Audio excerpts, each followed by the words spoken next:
يا مساء الخيرات صديقي الصدوق صديقتي الصدوقة. الفيديو ده معمول بدون سكريبت، بدون تجهيزات، بدون إضاءة، بدون أي حاجة. أوكي، فمعلش اعذروني، ولكن الموضوع لا يحتمل لغاية لما أروح المكتب يوم الأحد، يعني لأن فعلا أنا جات لي مكالمات كتيرة جدا على مدار الأسبوع ده، خاصة من العاملين بمجال الدايركت سيلينج أو البيع المباشر، بخصوص شركة ما منتشرة بقالها 3 4 شهور في السوق المصري.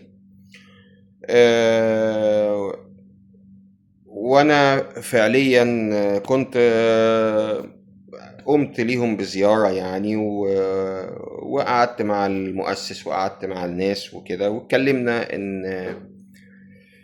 آه، إن في مصر غير، إن السيستم في مصر غير، الثقافة في مصر غير، وهكذا، واتكلمنا في بعض الحاجات.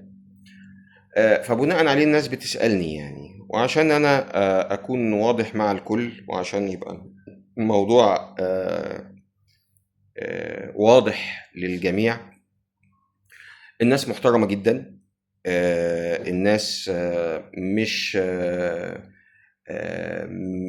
بيحبوا يسمعوا جدا، ولكن واضح من تجربتي، لان انا قلت كلام كتير قوي قوي، بس واضح انه مش متماشي مع السياسة اللي هم معتمدينها في الشغل يعني. طيب، الشركة دي شركة عربية عشان أوضح الأمور قوي.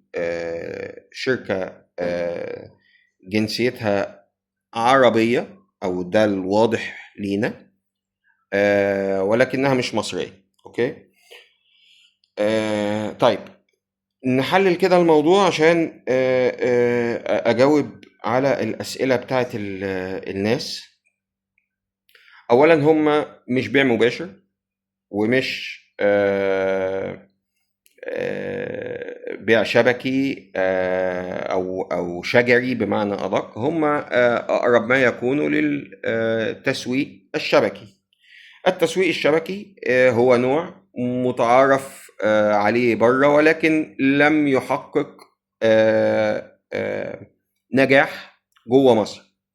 ليه ما حققش نجاح جوه مصر؟ لأنه بيعتمد بشكل أساسي ومباشر على سياسة اخطف واجري اخطف واجري اخطف واجري بس. اوكي.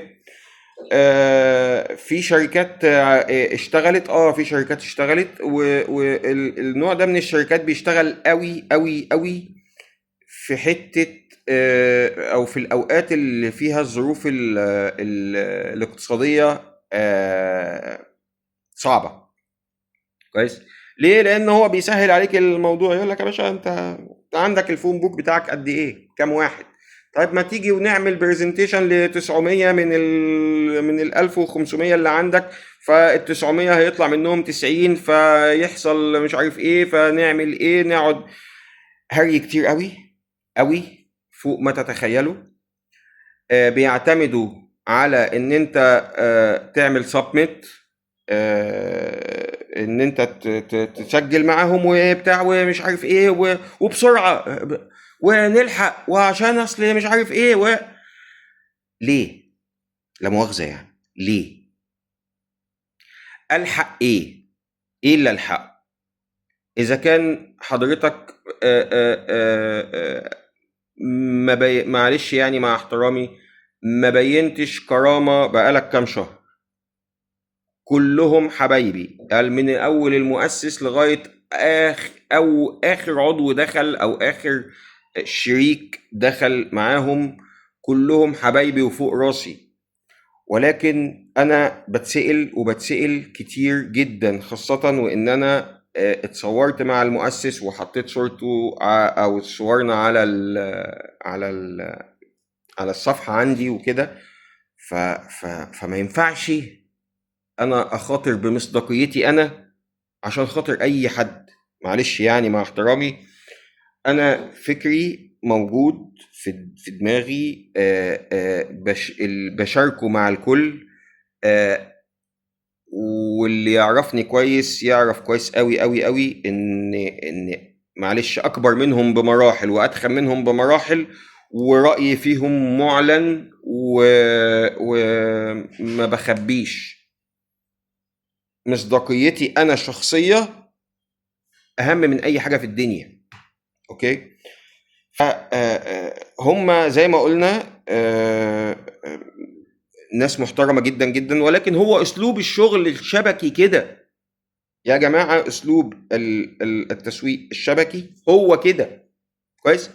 كل اللي انا بنصحكم بيه وبنصح الكل بيه، اصحابي وحبايبي وزملائي الاعزاء جدا، كل اللي بنصحكم بيه ما تخليش حاجة تستعجلك. انت مستعجل على ايه؟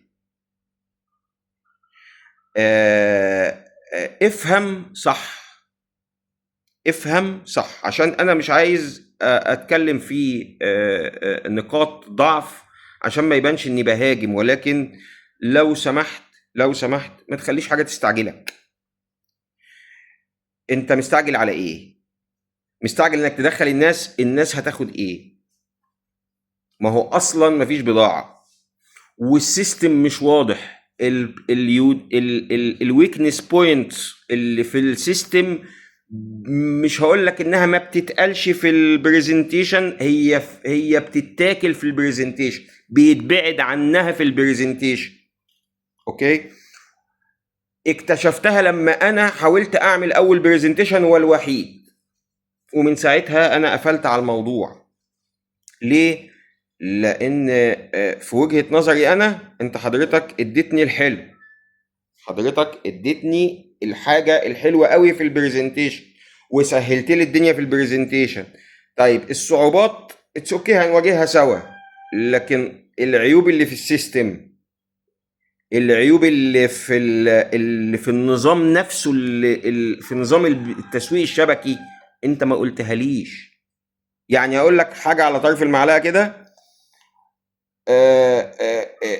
الليدر او القائد بتاع اي مجموعة هو بيقبض على الطلبية الاولى بس، الباقي يقول لك اصل نخش بقى وفي نظام شيكات ونظام حفلات ونظام بتاع والتوه.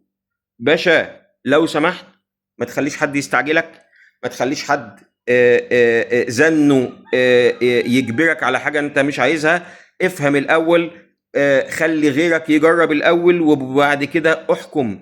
ما تستعجلش. انت مستعجل على ايه؟ هم مش هيدوروا الشركة ويمشوا. تمام، مؤقتا لغاية لما هنرغي مع بعض كتير قوي في موضوع الشغل، وانا بعمل ايه ودنيتي ايه وخبراتي ايه و فلو سمحت صديقي وعزيزي العامل في مجال البيع المباشر والدايركت سيلينج، ما تخليش حد يستعجلك على اي حاجة في الدنيا. يلا تتمسوا بالخير. السلام عليكم.